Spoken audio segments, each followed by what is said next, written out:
Hello my dear friends and masters, welcome back to our channel oneness vegetarianism. నా పేరు స్వప్నేశ్వరి.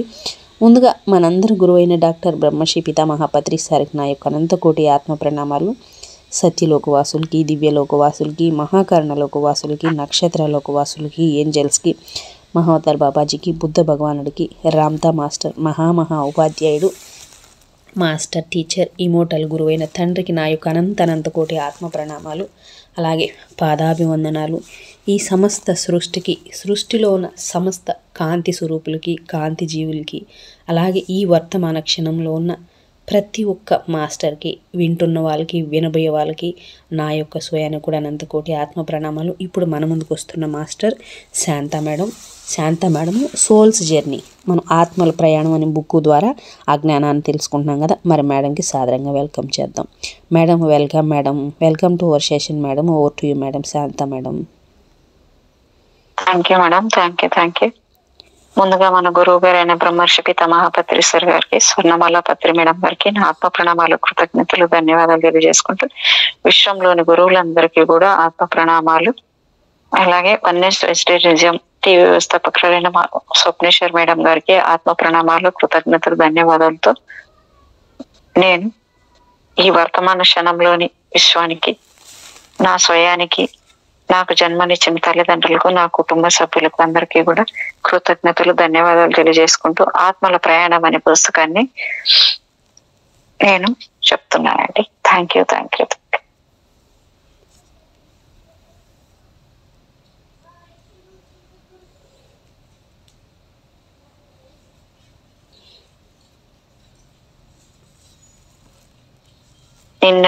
నిన్నటి subject కొంచెం ఎంతవరకు అయిందంటే, ఆత్మల ప్రపంచంలో తక్కువ కాలం గడుపుతారు, కొన్ని ఆత్మలకు మాత్రం ఆత్మల ప్రపంచాన్ని విడిచి వెళ్ళడానికి ఎంత మాత్రం ఇష్టం ఉండదు.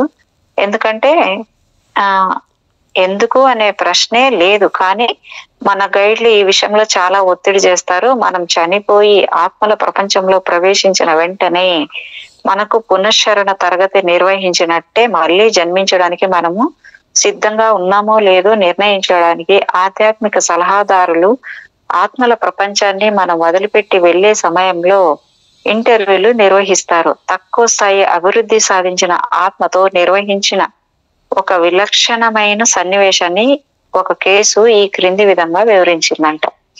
ఈ రోజు కేసు నెంబర్ 24 చెప్పుకుందామండి.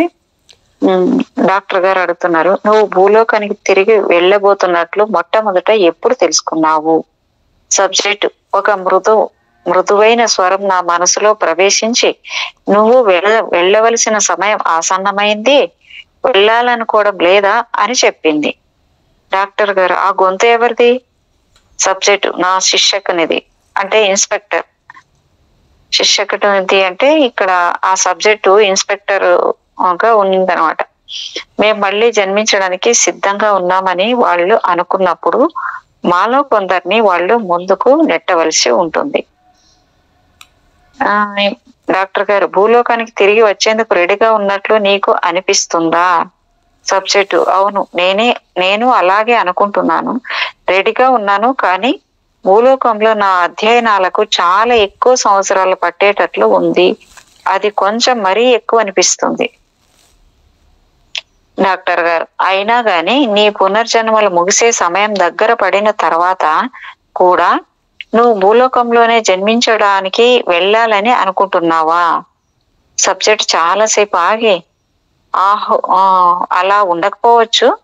భూమికి పక్కనే మరో లోకం ఉంది, కానీ భూలోకంలో ఉండే మనుషులతో అని మరి అర్ధాంతరంగా వదిలేసింది అక్కడ.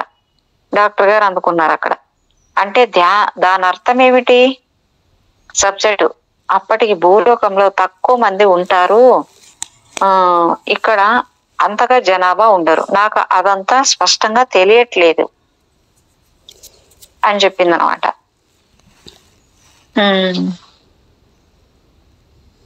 డాక్టర్ గారు మళ్ళీ అడుగుతున్నారు, అప్పుడు నువ్వు ఎక్కడ ఉంటావని అనుకుంటున్నావు?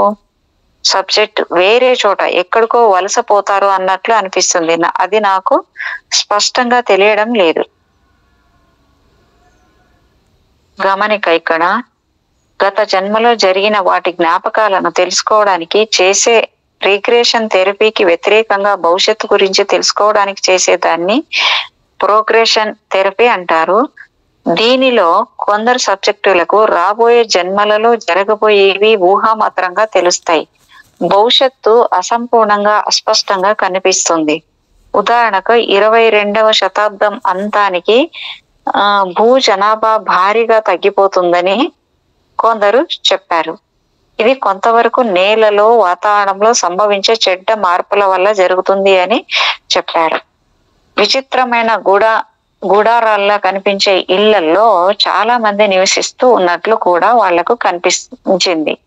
కర్మ సంబంధమైన పరిమితి వల్ల, అంటే అమ్నీషియా, గుర్తు లేకపోవడం వల్ల భవిష్యత్తులో జరిగే వాటికి సంబంధించిన వివరాలు ఎప్పుడు కొద్దిగానే కనిపిస్తాయని నేను అనుకుంటున్నాను. దీని గురించి మరిన్ని వివరాలు నా తర్వాత కేసు తెలుసుకుందాం. డాక్టర్ గారు, ఇప్పుడు మళ్ళీ మనం కొంచెం వెనక్కి వెళదాం. మీ శిష్యకులు మీలో కొందరిని ఆత్మల ప్రపంచాన్ని విడిచి వెళ్ళిపోమని ముందుకు నెట్టాల్సి వస్తుందని చెప్పావు కదా. నాకు ఇక్కడే ఉండాలని ఉంది, కానీ మేము మరీ ఎక్కువసేపు ఇక్కడే, అంటే వాళ్ళు అలా చేయకూడదని నువ్వు అనుకుంటున్నావా అని చెప్పాడు డాక్టర్ గారు. ఇక్కడ సబ్జెక్టు ఏమంటుందంటే, నాకు ఇక్కడ ఉండాలని ఉంది, కానీ మేము మరీ ఎక్కువసేపు ఇక్కడే ఆత్మల ప్రపంచాన్ని పట్టుకుని అంటే వేళ్లాడుతూ ఉండడము మా శిష్యకులకు ఇష్టం ఉండదు. అలా ఉంటే పరిణితి లేకుండా ఇక్కడే చిక్కుకుని పోవచ్చు. డాక్టర్, అక్కడే ఉంటానని నువ్వు పట్టబట్టవచ్చా? సబ్జెక్టు, అలా చేయవచ్చు. శిష్యకులు సౌమ్యులు కాబట్టి వెళ్ళిపోమ్మని మమ్మల్ని బలవంతం చెయ్యరు. మళ్ళీ నవ్వి, కానీ వాళ్ళ పద్ధతులు వాళ్లకుంటాయి. సమయం వచ్చినప్పుడు ఆత్మల ప్రపంచాన్ని విడిచి వెళ్ళిపోయే విధంగా ప్రోత్సహిస్తూ ఉంటారు. డాక్టర్ గారు, ఏ కారణం వల్లనైనా భూమి మీద తిరిగి జన్మించడానికి ఇష్టపడిన వారిని ఎవరినైనా నీకు తెలుసా? సబ్జెక్టు, తెలుసు. నా స్నేహితుడు మార్కు. అక్కడ ఇంకా తను చేయవలసింది ఏమీ లేదని చెప్పాడు. అతనికి భూలోకంలో జన్మించడం చాలా చిరాకు. దాంతో అక్కడికి వెళ్ళడానికి ఇష్టపడడు. డాక్టర్ గారు, అతడు చాలా జన్మలెత్తాడా? సబ్జెక్ట్, లేదు, కానీ వాటిల్లో అతడు ఇమడలేకపోయేవాడు. డాక్టర్, అప్పుడు టీచర్లు ఏం చేస్తారు? ఆత్మల ప్రపంచంలో ఉండడానికి అతడికి అనుమతి ఇచ్చారా? సబ్జెక్టు, చేరుకున్న తర్వాత అక్కడ విశ్రాంతి తీసుకొని జరిగిన దాని గురించి ఆలోచించవలసి ఉంటుందని తెలుసుకుంటారు. డాక్టర్ గారు, మళ్ళీ జన్మించడానికి నీకు వచ్చిన అవకాశం గురించి నీ చివరి అభిప్రాయాలు ఏమిటి? సబ్జెక్ట్, ఎంతో సంబరంగా ఉంది. మళ్ళీ శారీరకంగా జన్మలు లేకపోతే నాకు తృప్తే ఉండదు. డాక్టర్ గారు, నువ్వు మళ్ళీ జన్మించడానికి రెడీగా ఉన్నప్పుడు నువ్వేం చేస్తావు? సబ్జెక్ట్, నేను ఒక ప్రత్యేకమైన ప్రదేశానికి వెళతాను. మళ్ళీ జన్మించాలని ఆత్మ నిర్ణయించుకున్న తర్వాత అది జన్మని ఎంచుకునే ప్రదేశానికి వెళుతుంది. తన కొత్త జన్మలో ఎలా ఉండాలో ఒక నిర్ణయానికి వచ్చే ముందు భూలోకంలో ఎప్పుడు ఎక్కడ జన్మించాలో పరిశీలిస్తుంది. ఇటువంటి ఆధ్యాత్మిక సాధన ఉండడం వల్ల ఇది మనకు సులువుగా అర్థం అవడానికి దీనిని జన్మల ఎంపిక, నూతన శరీరాన్ని ఎంపిక చేసుకోవడం అనే 2 అధ్యాయాలుగా విభజించాను.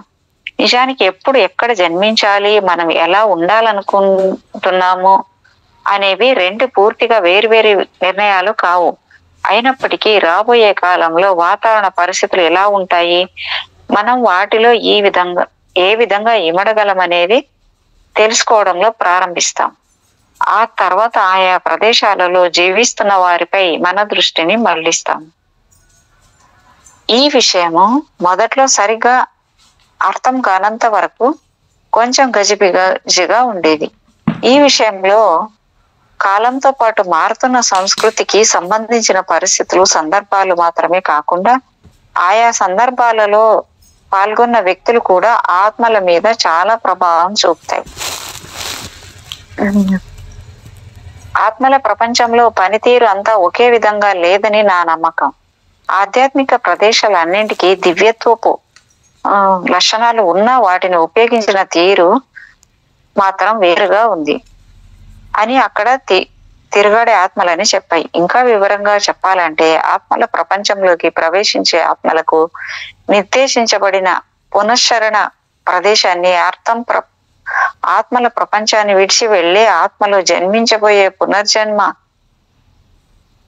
పునర్జన్మను ఎంపిక చేసుకునే ప్రవేశంలో పోల్చవచ్చు.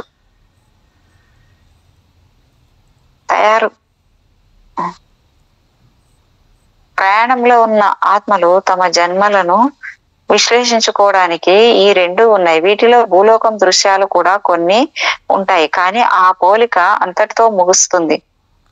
అప్పుడే ఆత్మల ప్రపంచాన్ని చేరుకున్న ఆత్మలకు సౌకర్యవంతంగా ఉండటానికి ఏర్పాటు చేసిన ఈ పునశ్చరణ ప్రదేశాలు చిన్న సమావేశ మందిరాల్లో ఆత్మీయ వాతావరణంతో నిండి ఉంటాయి. కానీ ఈ ప్రదేశంలో మన వైఖరి కొంత మేరకు మన చర్యలను సమర్థించుకునే విధంగా ఉంటుంది. ఎందుకంటే ఆ జన్మను మనం ఇంకొంత మెరుగ్గా జీవించి ఉండవచ్చు అనే భావన ఉంటుంది అక్కడ అందుకే మేడం, అందుకనే ఉన్న జన్మని ఇంకా ఈ జన్మలో ఎంత మంచిగా, ఎంత హాయిగా, ఎంత మెరుగ్గా జీవించాలి, ఇంకొన్ని అనుభవాలు ఎలా తీసుకోవాలి అని చేసుకోవాలా.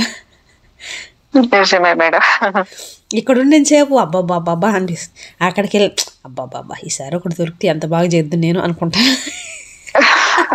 మళ్ళీ మర్చిపోయి అదే దాంట్లో పడిపోతుంటా.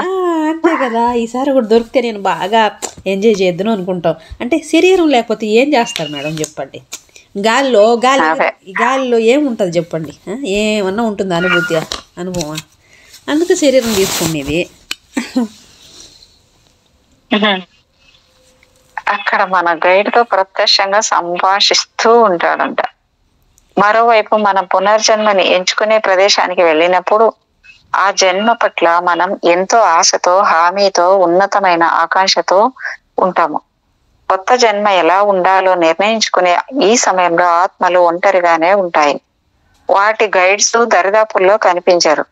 నిరంతరం ఏదో ఒక పని జరుగుతూ ఉత్తేజాన్ని నింపే విధంగా ఉండే ఈ ప్రదేశము ఇతర ఆధ్యాత్మిక అధ్యయన ప్రదేశాల కంటే చాలా పెద్దదిగా ఉంటుంది. అది పూర్తిగా మరో ప్రపంచమని గ్రహాలను గురించి తెలుసుకోవడానికి వీలుగా ఒక అంతేంద్రియ శక్తి కాలాన్ని తగు విధంగా మార్పు చేస్తుందని కేసు నెంబర్ 22 చెప్పింది.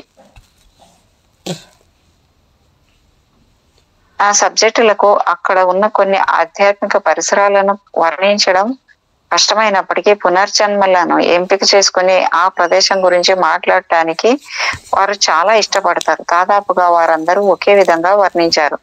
అదొక సినిమా థియేటర్లో ఉందని, వివిధ పరిస్థితుల్లో, వివిధ సన్నివేశాల్లో రకరకాల పాత్రలు పోషిస్తూ ఉన్న తమ భవిష్యత్తు ఎలా ఉంటుందో చూసుకోవడానికి వీలవుతుందని చెప్పారు. ఆ ప్రదేశం నుండి వెళ్లే లోపల ఆత్మలు స్వయంగా వాటిలో తమకు కావలసిన ఒక పాత్రను ఎంచుకుంటాయి. ఇది ఒక నాటక ప్రదర్శనకు ముందు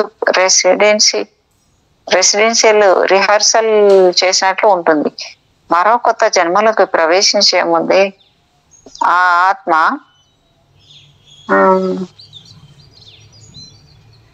ఆ జన్మ ఎలా ఉంటుందో ముందే అనుభవపూర్వకంగా తెలుసుకునే ప్రయత్నం, తీసుకోబోయే జన్మ గురించి సరైన నిర్ణయాలు తీసుకోవడంలో ఆత్మకు ఏ విధంగా సహాయం అందించబడుతుందో బాగా తెలిసిన ఒక మగ సబ్జెక్టును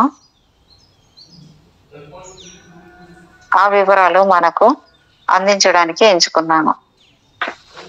కేసు నెంబర్ 25 డాక్టర్ గారు అడుగుతున్నారు, భూలోకంలో తిరిగి జన్మించాలని నిర్ణయించుకున్న తర్వాత ఏం జరుగుతుంది?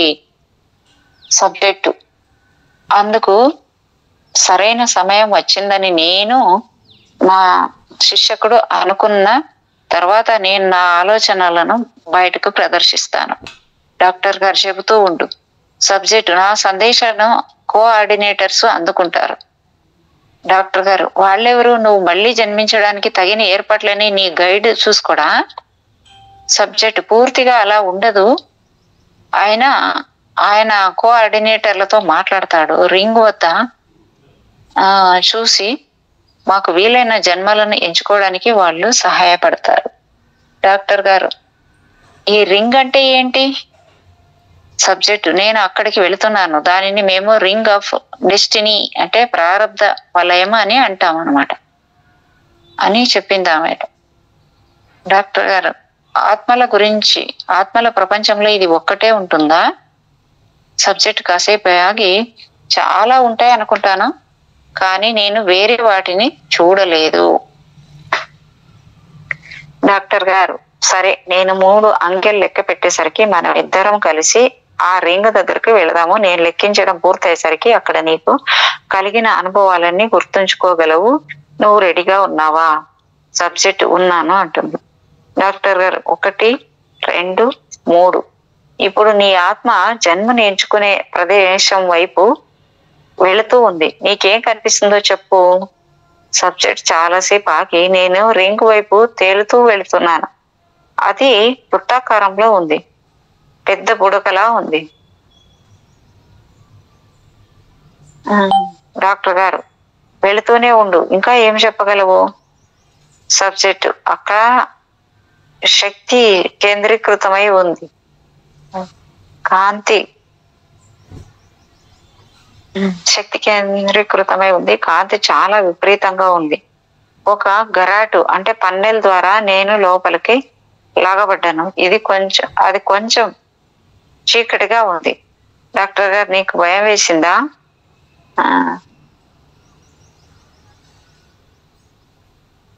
సబ్జెక్టు, లేదు, ఎంతైనా ఇక్కడికి అంతకు ముందు వచ్చాను కదా, ఇది ఆసక్తికరంగా ఉండబోతుంది.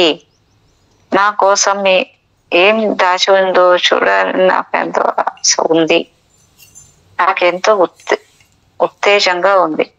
డాక్టర్ గారు, నువ్వు రింగులో తేలుతూ ఉన్నప్పుడు నీకు ముందుగా కనిపించింది ఏమిటి? సబ్జెక్ట్, గొంతు తగ్గించి, నాకు కొంచెం భయంగా ఉంది, కానీ అక్కడ ఉన్న కనిపించని ఏదో శక్తి నాకు ఉపశమనాన్ని ఇచ్చింది. నా బాగోగుల గురించి ఎవరో జాగ్రత్త తీసుకుంటున్నారు అని నాకు తెలుస్తుంది. నేను ఒంటరిగా ఉన్నట్లు నాకు అనిపించలేదు. నా శిష్యుడు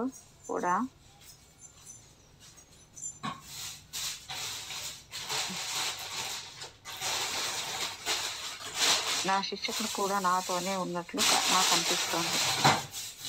డాక్టర్ గారు, చెబుతూనే ఉండు, ఆ తర్వాత నీకేం కనిపించింది? సబ్జెక్ట్, రింగు చుట్టూ తెరలు ఉన్నాయి, నేను వాటిని చూస్తూ ఉన్నాను. డాక్టర్ గారు, గోడల మీద తెరలు లాంటివా? సబ్జెక్ట్, అవి గోడల్లా కనిపిస్తాయి, కానీ నిజానికి అవి గట్టి గోడలు కావు. అవంతా సాగుతూ ఉంటాయి. తెరలు నా చుట్టూ వ్యాపించి కదులుతూ ఉంటాయి. డాక్టర్ గారు, ఈ తెరలను గురించి ఇంకా వివరంగా చెప్పు. సబ్జెక్టు, అవి ఖాళీగా ఉన్నాయి, వాటి మీద ఇంకా ఏ ప్రతిబింబము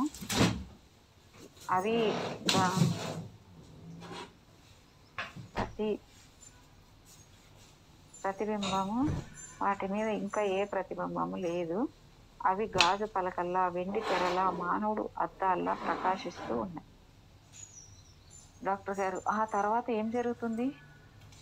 సబ్జెక్టు, టెన్షన్ పడుతూ, కాసేపు ప్రశాంతంగా అనిపిస్తుంది, ఎప్పుడూ ఇలాగే ఉంటుంది. ఆ తర్వాత ఎవరో సినిమా థియేటర్లో ప్రొజెక్టర్ స్విచ్ నొక్కినట్లయితే తెర మీద బొమ్మలు ప్రత్యక్షమయ్యాయి. రంగురంగుల్లో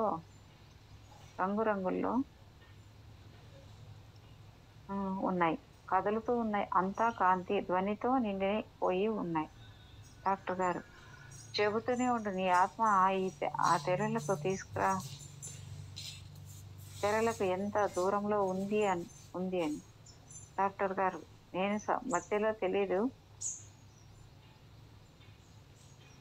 మధ్యలో తేలుతూ నా చుట్టూ ఉన్న తెరల మీద జీవితంలో అన్ని వైపులా కనిపిస్తున్న దృశ్యాలను చూస్తున్నాడు.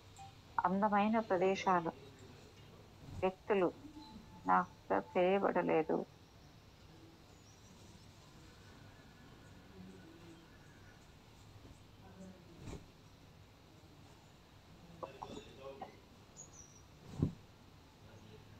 డాక్టర్ గారు,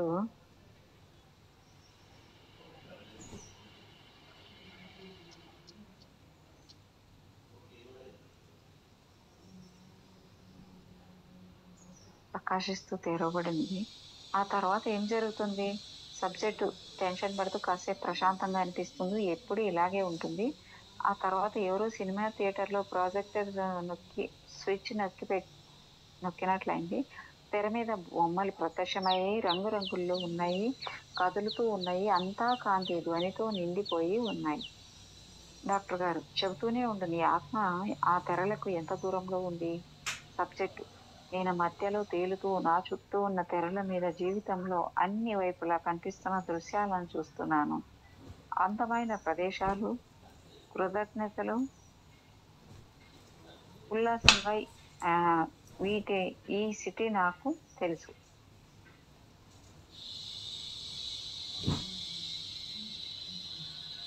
ఈ సిటీ నీకు తెలుసా? డాక్టర్ గారు అంటే ఆ! స చెబుతూనే ఉండు అన్నారు గదా! నేను మధ్యలో తేలుతూ నా చుట్టూ ఉన్న తెరల మీద జీవితంలో అన్ని వైపులా కనిపిస్తున్న దృశ్యాలను చూస్తున్నాను. అందమైన ప్రదేశాలు, వ్యక్తులు అంటే ఉల్లాసంగా ఉండేవాళ్ళు. ఈ సిటీ నాకు తెలుసు. డాక్టర్ గారు నీకేం కనిపిస్తోంది? Subject New York. డాక్టర్ న్యూయార్క్ సిటీని చూడాలని నువ్వు అడిగావా? సబ్జెక్ట్ నేను తిరిగి అక్కడికి వెళ్ళడం గురించి మేము మాట్లాడుకున్నాము.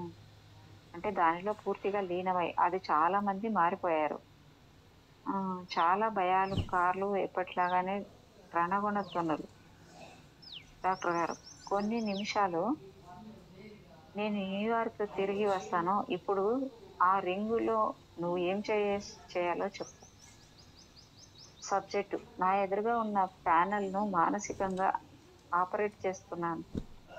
డాక్టర్ గారు అదేంటి?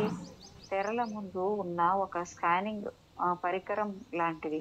దాని నిండా లైట్లు, స్విచ్‌లు ఉన్నాయి. నాకు సమీపంలో కాసేపటిలో ఉన్నట్లు అనిపిస్తోంది. డాక్టర్ గారు ఆత్మల ప్రపంచంలో యంత్రాలు కూడా నెట్టబడ్డాయా? యంత్రాలు కూడా ఉన్నాయా?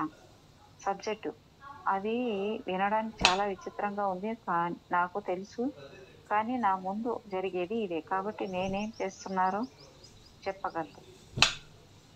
డాక్టర్ గారు ఇక్కడ సరే దాని గురించి టెన్షన్ పడవద్దు. ఆ ప్యానెల్‌తో నువ్వు ఏమి చేయాలో చెప్పు చాలు అన్నాడు. సబ్జెక్టు తెరల మీద బొమ్మలను మార్చడంలో కంట్రోల్ బటన్‌ను సహాయపడడానికి స్కానర్‌లు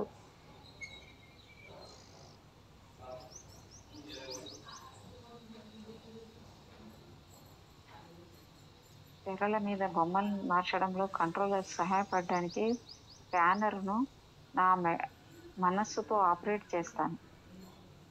డాక్టర్ గారు అలాగా అయితే నువ్వు ఒక్క సినిమా థియేటర్‌లో లా ఒక ప్రాజెక్ట్ లాంటి దానితో పని చేస్తున్నావా? సబ్జెక్ట్ నవ్వి ప్రాజెక్టర్ గాదు స్కానర్. నిజానికి అవి సినిమాలు కావు. న్యూయార్క్ వీధుల్లో వాస్తవంగా గడుస్తున్న నా జీవితాన్ని చూస్తున్నాను. నా మనసు స్కానర్‌తో కనెక్ట్ అయ్యి నేను చూస్తున్న దృశ్యాలను కంట్రోల్ చేస్తుంది. డాక్టర్ గారు మరి అంటున్నారు. అది కంప్యూటర్‌లా ఉందంటావా? సబ్జెక్ట్ దాదాపు అలాంటిదే. అది ట్రాకింగ్ సిస్టమ్ మీద పనిచేస్తుంది. అది మారుస్తూ ఉంటుంది. డాక్టర్ గారు దేన్ని మారుస్తుంది? స సబ్జెక్ట్ నా ఆదేశాలు ప్యానెల్‌లో రిజిస్టర్ అవుతాయి. దాని వల్ల ఏం జరుగుతూ ఉందో చూడగలను. డాక్టర్ గారు నువ్వు ఆ ప్యానెల్ దగ్గరికి వెళ్లి ఆపరేట్ స్థానంలో కూర్చొని ప్రతి ప్రతి విషయం నాకు వివరిస్తూ ఉండు. సబ్జెక్ట్ కాసేపు ఆగి నేను వెళ్లి ప్యానెల్‌ను నా కంట్రోల్‌లోకి తీసుకున్నాను. వరుసగా వచ్చే దృశ్యాలలో వివిధ బిందువులను పొదుపుతూ కొన్ని గీతాలు ఉన్నాయి. నేను ఈ గీతం మీద కాలంతో పాటు ప్రయాణిస్తూ తెరలపై ఆహ్, సో మారుతూ ఉన్న దృశ్యాలను చూస్తూ ఉన్నాను.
నిమిషం మేడం, కొంచెం వెనక్కి పోయింది సబ్జెక్ట్, ఇది కదిలేసింది.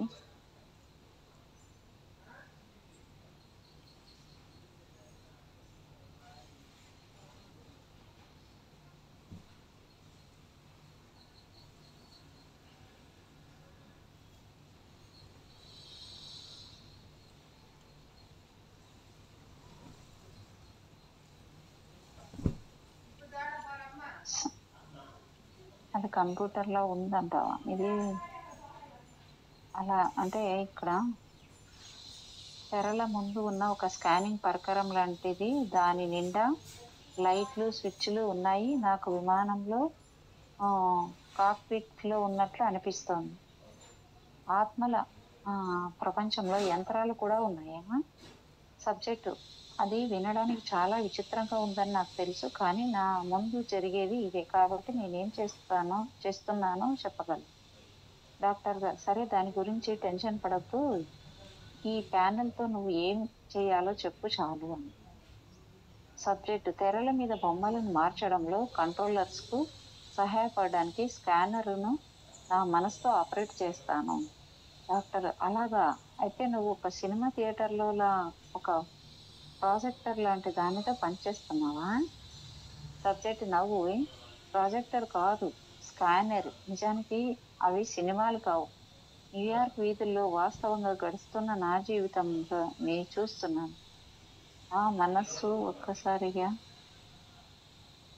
నా మనస్సు స్కానర్తో కనెక్ట్ అయ్యి నన్ను చూస్తున్న దృశ్యాలను కంట్రోల్ చేస్తుంది. డాక్టర్ గారు: అది కంప్యూటర్లో ఉందంటావా? సబ్జెక్ట్: దాదాపు అలాంటిదే. అది ట్రాకింగ్ సిస్టమ్ మీద పనిచేస్తుంది. అది మారుస్తూ ఉంటుంది. డాక్టర్: దేనిని మారుస్తుంది? నా ఆదేశాలు ప్యానెల్లో రిజిస్టర్ అవుతాయి. దాని వల్ల ఏం జరుగుతూ ఉందో చూడగలను. డాక్టర్ గారు: నువ్వు ఆ ప్యానెల్ దగ్గరికి వెళ్ళి ఆపరేటర్ స్థానంలో కూర్చొని ప్రతి విషయం నాకు వివరిస్తూ ఉండు. సబ్జెక్ట్ కాసేపు ఆగి: నేను వెళ్ళి ప్యానెల్ను నా కంట్రోల్లోకి తీసుకున్నాను. వరుసగా వచ్చే దృశ్యాలలో వివిధ బిందువులను కలుపుతూ కొన్ని గీతలు ఉన్నాయి. నేను ఈ గీతల మీద కాలంతో పాటు ప్రయాణిస్తూ తెరలపై సూచిస్తూ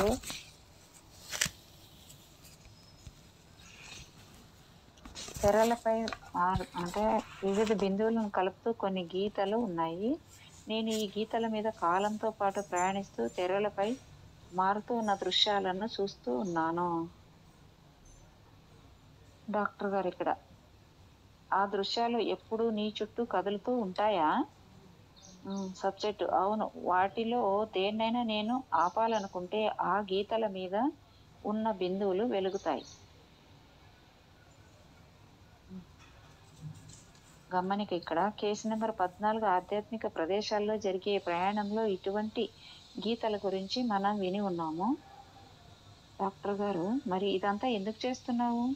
సబ్జెక్టు: నేను స్కానింగ్ చేస్తున్నాను. మధ్యలో ఆపుతున్న దృశ్యాలు నా జీవితంలో ముఖ్యమైన నిర్ణయాలు తీసుకోవలసిన సందర్భాలు, వీలయ్యే అవకాశాలు, ఆ సమయాల్లో వేరే నిర్ణయాలు తీసుకోవలసి రావచ్చు. ఇక్కడ డాక్టర్ గారు మళ్ళీ అడుగుతున్నారు: అంటే ఈ గీతలు నీ జీవితంలో ఎన్నో రకాల సంఘటనలు జరిగే ఉంటాయి, జరిగే వివిధ దారులను సూచిస్తాయా? సబ్జెక్ట్: అవును. ట్రాక్ రింగ్లో కంట్రోల్ చేయబడి నాకు ట్రాన్స్మిట్ అవుతుంది. డాక్టర్ గారు: ట్రాక్ చేసినప్పుడు ఈ జీవితం దృశ్యాలను నువ్వు సృష్టిస్తావా? సబ్జెక్ట్: ఓ లేదు, ఈ గీతల మీద అవి జరిగే కాలాన్ని కంట్రోల్ చేస్తాను, అంతే. డాక్టర్ గారు: ఈ గీతల గురించి నువ్వు ఇంకా ఏం చెప్పదలుచుకున్నావు? సబ్జెక్ట్: శక్తితో ఏర్పడే ఈ రేఖలు అక్కడక్కడ రంగు లైట్లలో ఉన్న దారి చూపే స్తంభాలు లాంటివి. వీటిని ఒక ఫాస్ట్ ఫార్వర్డ్, బ్యాక్వర్డ్ చేయగలను, లేదా ఒకే చోట ఆపి ఉంచగలను. డాక్టర్ గారు: వీడియో టేపును start, fast forward, start, rewind buttons operate చేసినట్లా అని అడిగారు అనమాట. సబ్జెక్ట్ నవ్వుతూ అవును అంతే. డాక్టర్ గారు సరే మేడం, నా సౌండ్ రీసౌండ్ వస్తుందా?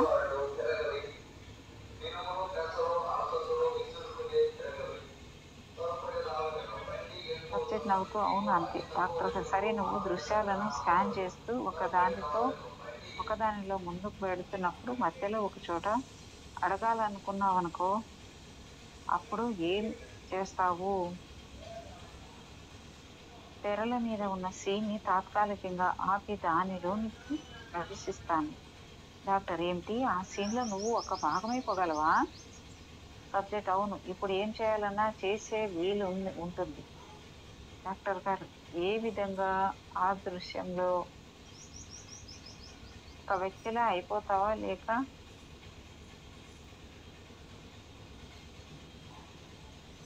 ఒకే వ్యక్తిలా అయిపోతావా లేక వ్యక్తులు కదులుతూ ఉంటే నీ ఆత్మ పై పైనే తేలియాడుతూ ఉంటుందా? సబ్జెక్ట్ రెండూ చేయగలను. ఆ సీన్ లో వారిలో ఉన్న వారితో జీవితం ఎలా ఉంటుందో అనుభూతి చెందగలను, లేదా కేవలం ఒక ప్రక్కన నిలబడి ఏం జరుగుతుందో చూడగలను. డాక్టర్ గారు రింగులో జరుగుతున్న దాన్ని మానిటర్ చేస్తూనే ప్యానెల్ ను వదిలి భూమిపైన జరిగే ఆ ఒక సంఘటనలోకి ఎలా వెళ్ళగలవు? సబ్జెక్టు బహుశా ఇది నీకు అర్థం కాకపోవచ్చు. నాలో కొంత భాగం కంట్రోల్స్ వద్దే ఉంటుంది. దానివల్ల సీన్ ను ఆపి మరలా ఎప్పుడు కావాలంటే అప్పుడు మొదలు పెట్టగలను. డాక్టర్ బహుశా నేను అర్థం చేసుకోగలను. నువ్వు నీ శక్తిని విభజించుకోగలవు కదా? సబ్జెక్టు అవును, నా దగ్గరికి నా ఆలోచనలను పంపించగలను. అదే కాకుండా నేను సీన్ లోపలికి బయటికి తిరగడానికి కంట్రోలర్స్ కూడా సహాయం చేస్తుంటారు. డాక్టర్ గారు అంటే మెయిన్ గా నువ్వు టైం ను ముందుకు వెనక్కి కదిలించగలవు, ఆపాలనుకుంటే ఆపేయగలవు, అంతేనా? సబ్జెక్ట్ అవును, రింగులో అది సాధ్యమే. డాక్టర్ రింగు బయట ఉన్న ఆత్మల ప్రపంచంలో టైం సరే స్థిరంగా నీతో కలిసి ఉంటుందా లేక కదులుతూ ఉంటుందా? సబ్జెక్ట్ ఇక్కడ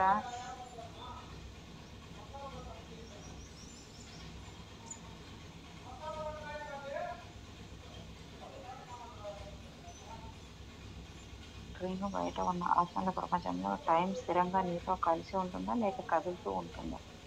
సబ్జెక్టు అది ఇక్కడ కలిసే స్థిరంగా ఉంటుంది, కానీ భూలోకంలో ముందుకు సాగుతూ ఉంటే టైంను చూడగలము. డాక్టర్ అంటే ఆత్మలు రింగ్ ఆఫ్ డెస్టినీలో ఉన్నప్పుడు టైం ని దాదాపు ఒక పనిముట్టులా ఉపయోగిస్తాయన్నమాట.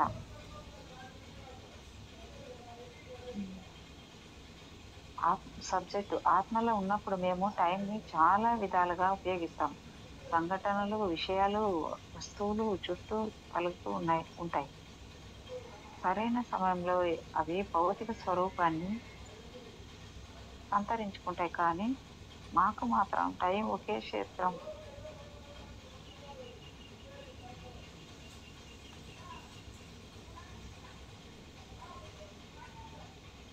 కానీ మాకు మాత్రం టైం ఒకే విధంగా ఉంటుంది. డాక్టర్ గారు జరగబోయేది అప్పటికే జరిగిపోయింది కాబట్టి భవిష్యత్తులో నీ జీవితంలోని సీన్స్ లోకి ప్రవేశించినప్పుడు నువ్వు ఏదో ఒక మానవ రూపంలో ఉన్న నీ ఆత్మను కలుసుకోగలవు అని. టైం ట్రావెల్ గురించి నువ్వు చెప్పిన విషయాల మధ్య పొంతన కుదరడం లేదు.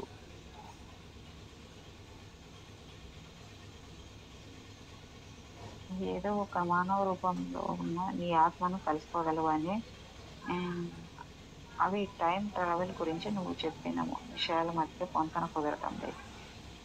సబ్జెక్ట్ అర్థం కాకుండా ఉండాలనే విధంగా నవ్వుతూ అలా కలుస్తున్నప్పుడు అక్కడ ఉన్న ఆత్మను కాసేపు ఆపి ఉంచుతాము. అది చాలా తక్కువ సేపే.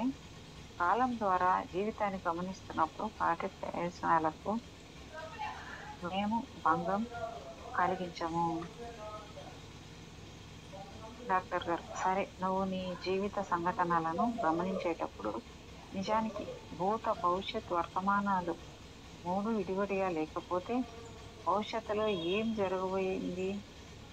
జరగబోతుంది, సీన్స్ ను ఎందుకు ఆపుతావు? పబ్లిక్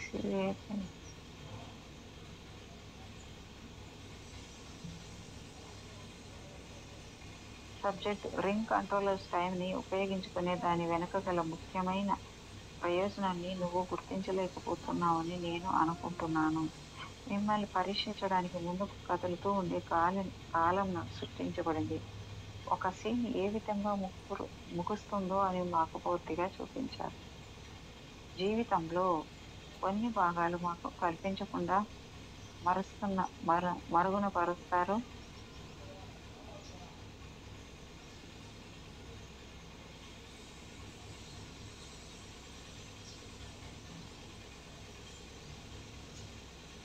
డాక్టర్ గారు అడుగుతున్నారు. అయితే జరగబోయే ప్రతి మధ్య చూడలేకపోయిన జీవితాలను చూసి నేర్చుకోవడానికి టైంని ఒక ప్రేరకంగా ఉపయోగిస్తారా? సబ్జెక్ట్ అవును. పరిష్కారాలను కనుక్కోవడంలో మా సామర్థ్యం ఏమిటో చూడటానికి ఇలా చేస్తారు. సంఘటన ఎంత కష్టంగా ఉందో దాన్ని బట్టి మేము ఈ సామర్థ్యాలను బేరీజు వేసుకుంటాం. రింగ్ నిర్వహించే వివిధ ప్రయోగాలు నుండి మేము ఎంచుకోవచ్చు. రికర్సివ్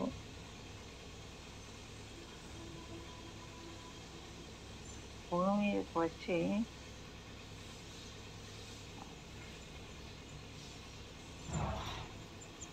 భూలోకం వాటి పరిష్కారం కోసం మేము ప్రయత్నిస్తాం. డాక్టర్ గారు రింగ్లో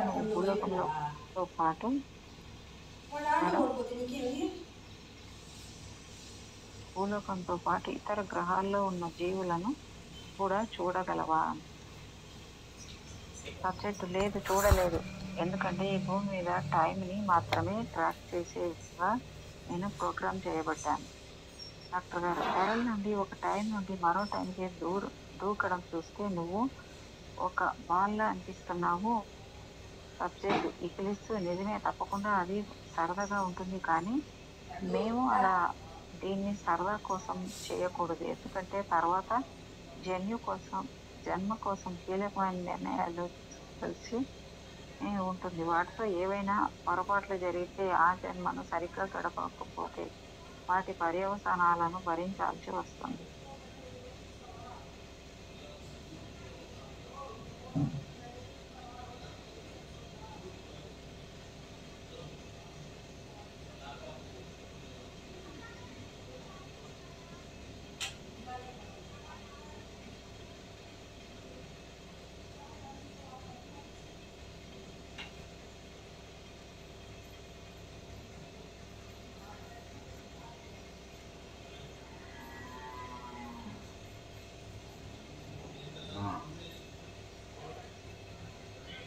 డాక్టర్ గారు జీవించబోయే జన్మ గురించి ముందే బాగా ఆలోచించి ఒక ప్లాన్ తయారు చేసుకుని ఆ జీవితంలో కొంత భాగాన్ని ప్రత్యక్షంగా అనుభూతి చెందిన తర్వాత కూడా నువ్వు ఆ జన్మలో కొన్నింటిని ఎంచుకోవడంలో తీవ్రమైన తప్పులు ఎలా చేస్తావో నాకు అర్థం కావట్లేదు. సబ్జెక్టు ఏ వాతావరణంలో ఎక్కడ జన్మించాలో నిర్ణయించుకోవడానికి అంతులేనన్ని అవకాశాలు ఉంటాయి. నేను చెప్పినట్లుగా ఒక సీన్కి సంబంధించినదంతా ఒకేసారి నేను చూడలేను. వారు అన్నింటినీ మనకు చూపించరు కాబట్టి ఏ శరీరాన్ని ఎంచుకున్నా వారు చూపించిన సందర్భాల్లో కష్టాలు పొంచి ఉండే ప్రమాదం ఉంది. డాక్టర్ గారు ఒక వ్యక్తి భవిష్యత్తు ఎలా ఉంటుందో పూర్తిగా ముందే నిర్ణయించబడినప్పుడు రింగ్ ఆఫ్ డెస్టినీ అనే అందుకు అంటారు. సెలెక్ట్ డెస్టినీ ఉంది, సరే, జీవిత చక్రాలు సరిగానే ఉంటాయి, కానీ మనకు స్పష్టంగా తెలియదు ఎన్నో ప్రత్యామ్నాయాలు ఉంటాయి.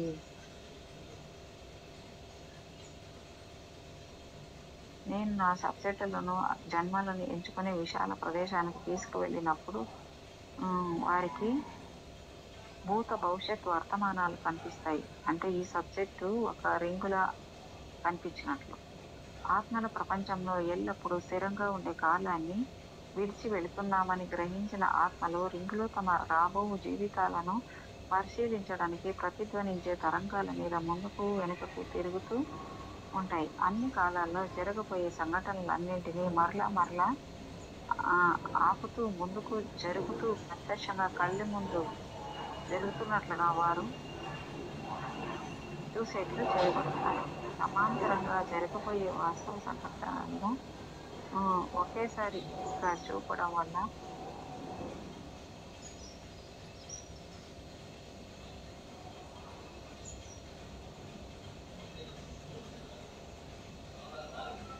సమాంతరంగా జరిగిపోయే వాస్తవ సంఘటనలను ఒకేసారిగా చూపడం వల్ల అవి కూడా తమ భౌతిక జీవితాల్లో సంభవించే అవకాశం ఉందని ఆత్మలు, ముఖ్యంగా బాగా అనుభవం గల ఆత్మలు గ్రహించగలవు.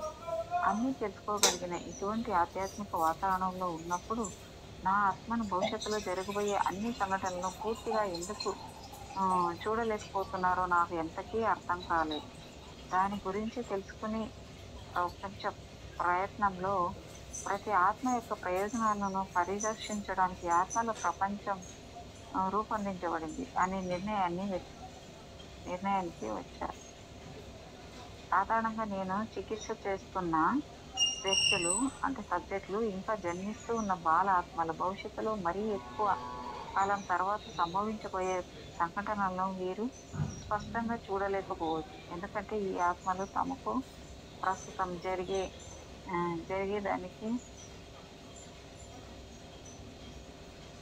జరిగేదానికి వీలున్న సంఘటనల గురించి మరింత ముందుకు వెళ్లే కొద్దీ వాస్తవంగా జరగడానికి వీలైన చాలా ప్రత్యామ్నాయ సంఘటనలు ఉంటాయి. వాటిని ఆ ఆత్మలు అర్థం చేసుకోలేకపోవచ్చు. చాలా కాలం క్రిందట జరిగిన వాటికి కూడా ఇదే నియమం వర్తించినప్పటికీ సుదూర భవిష్యత్తు విషయంలో ఒక మినహాయింపు ఉంది. ఆత్మ యొక్క గత జన్మలను మరింత సులువుగా గుర్తించవచ్చు. ఎందుకంటే గతానికి సంబంధించినంత వరకు యథార్థంగా జరిగిన సంఘటన ఒక్కటే ఉంటుంది. దానికి ఒక నిర్దిష్టమైన చర్య ఉంటుంది. గతంలో ఆ ఆత్మకు దాని గురించి శిక్షణ లభించి ఉంటుంది కాబట్టి ఆ వ్యక్తి జ్ఞాపకాలను అది లోతుగా దాటుకొని పోయి ఉంటుంది. ప్రస్తుత జన్మలో మనం మన గురించి స్వయంగా పరిశోధించి తెలుసుకోవడాన్ని, గత జన్మ అనుభవాలు అడ్డుకోకుండా ఉండడానికి మనం ఒక జన్మలో ప్రవేశించబోయే ముందు మనపై మతిమరుపు ఎలా విధించబడుతుందో 5వ అధ్యాయంలో కేసు 13 తెలిపింది. భవిష్యత్తులో రాబోయే జన్మలను పరిశీలించే ఆత్మలకు కూడా అదే నియమం వర్తిస్తుంది. చాలా మంది ఎందుకో తెలియకుండానే తమ జీవితానికి ఒక ప్లాన్ ఉంది అని నమ్ముతారు.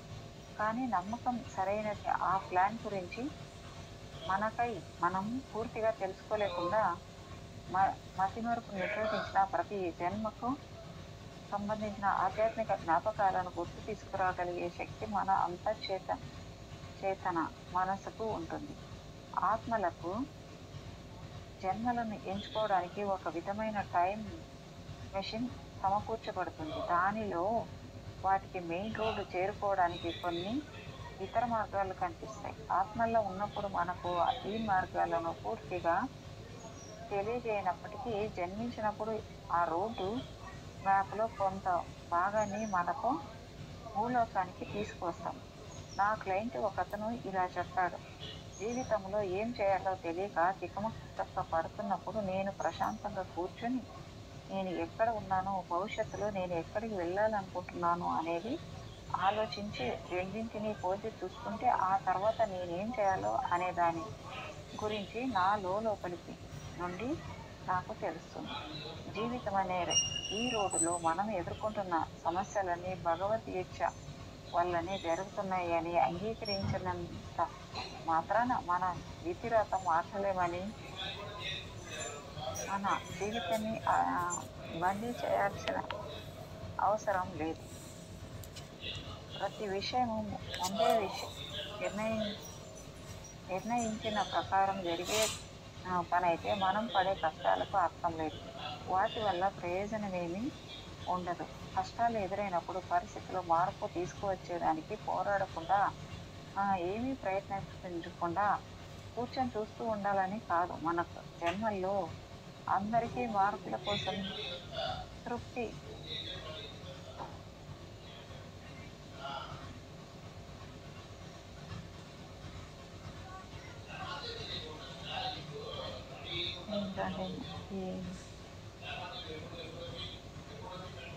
మన జన్మల్లో అందరికీ మార్పు కోసం రిస్క్ తీసుకొని ప్రయత్నించాల్సిన అవకాశాలు లభిస్తాయి. ఈ అవకాశాలు మనకి ఇబ్బందికరమైన సందర్భాలలో రావచ్చు. మనం వాటిని ఉపయోగించుకోలేకపోయినా అలా ఒక ఇబ్బందికరమైన పరిస్థితిని ఎదుర్కొనే అవకాశం మాత్రం ఉంటుంది. మనం మన స్వేచ్ఛ సంకల్పాన్ని ఉపయోగించుకోవాలన్నది పునర్జన్మ యొక్క ముఖ్యోద్దేశం. ఈ సామర్థ్యం మనకు లేకపోతే మనం ఎప్పుడూ పనికిరాని అసమర్థులమైపోతాం.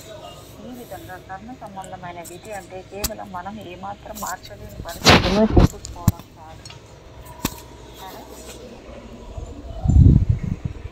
దాని అసలు అర్థం మనకు కూడా కర్మ సంబంధమైన పాఠాలు బాధ్యతలు ఉన్నాయని తెలుసుకోవడం. మనం చేసే పనులకు కారణ ప్రభావ సిద్ధాంతం law of cause and effect ఎప్పుడూ ఉంటుంది. అందుకే తనకు అనుకూలం కాని జన్మని ఎంచుకొని తప్పు చేయకూడదు అని ఈ కేసు అనుకుంటున్నాడు. కానీ జీవితంలో మనకు కలిగే ఆనందం బాధ ఏది ఆ పరమాత్మ మన గైడ్స్ లేదా మన జన్మల ఎంపికలో సహకరించే కోఆర్డినేటర్ల ఆశీస్సులు లేదా శాపాల వల్ల అని అనుకోకూడదు. మన విధికి మనమే మాస్టర్. కేసు 21తో నా సంభాషణ ముగించే సమయానికి మేడం తన తర్వాత మేడం ఈ పేరా ఎండింగ్లోకి వచ్చారా? అయిపోయిందా? అవును మేడం, పేజ్ ఎండింగ్కి వచ్చింది. అవునా, ఓకే. అయితే ఇది అయిపోయినాక ఆపేద్దామా? Okay madam. కేసు 25తో నా సంభాషణ ముగించే సమయానికి ఈ వ్యక్తి తన తర్వాత జన్మల కోసం ఏర్పరచుకున్న సంగీత లక్ష్యాలు తన స్వయం సేవకు అని పాఠకులకు అనిపించవచ్చు. ప్రఖ్యాత సంగీత విద్వాంసుడు కావాలన్న అతని కోరిక వెనుక వ్యక్తిగత కారణాలు ఉండవచ్చు. పురోగమించిన ఆత్మలతో ఇటువంటి కోరికలు అంతగా కనిపించవు. అయినప్పటికీ ఈ ఆత్మ ఇతరుల కొరకు చాలా చేయాలనే విషయాన్ని కూడా మనము గమనించవచ్చు. Thank you madam. Thank you madam. Thank you so much madam. మీకు నా యొక్క హృదయపూర్వకమైన కృతజ్ఞతలు. Thank you madam. Thank you so much.